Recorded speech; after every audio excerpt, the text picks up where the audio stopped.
Coming up next on This Week in Torrance, warmer weather brings increased concern over the West Nile virus. We'll show you how to protect yourself.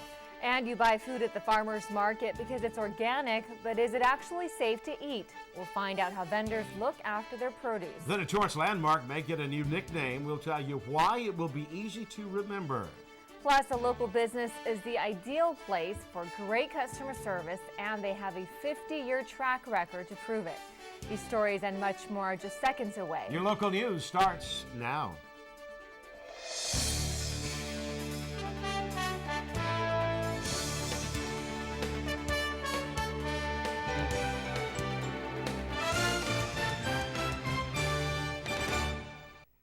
Hello, everyone, and welcome to This Week in Torrance. I'm Jin Chun. And I'm Ben McCain. Here are your top stories. Some Californians have recently expressed concern over getting into the University of California undergraduate system.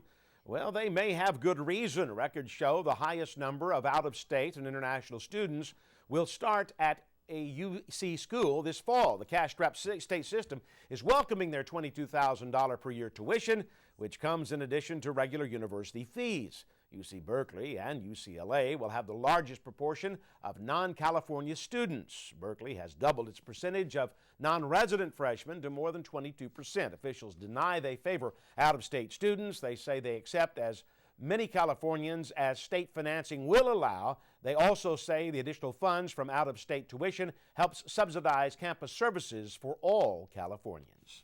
Well, after a two-week break, Council was back in session. Retiring City Treasurer Linda Barnett was honored for her 33 years of service.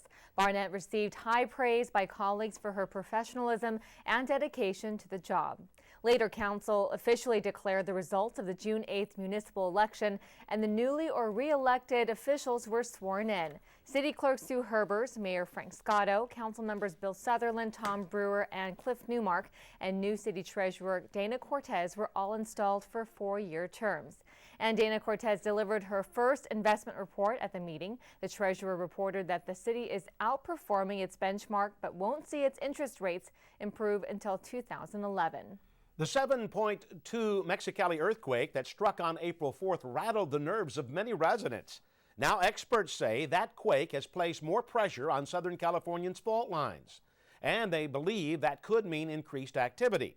The Mexicali quake transferred pressure from the Mexican border area toward the San Jacinto Fault, which is Southern California's most active. The latest evidence was the recent 5.4 Collins earthquake, which is in that fault zone. The possibility of a larger earthquake on those faults could occur within the next year or two. Well, most of us remember this bit of state political history. In 2003, then California Governor Gray Davis was recalled by voters. After a special election, Arnold Schwarzenegger was named governor with nearly 49% of the vote. Well, Schwarzenegger may want to consider those the good old days. Today, his poll numbers are exactly the same as Davis's numbers just 2 months before his recall. They are the worst poll numbers ever reported for Schwarzenegger since he took office. Those polls say the budget shortfall and the lack of a budget for the fiscal year are mostly to blame. Here is one thing that Californians probably think the governor is doing right. If you drive a Prius or the like, you can still get to your destination faster than the rest of us.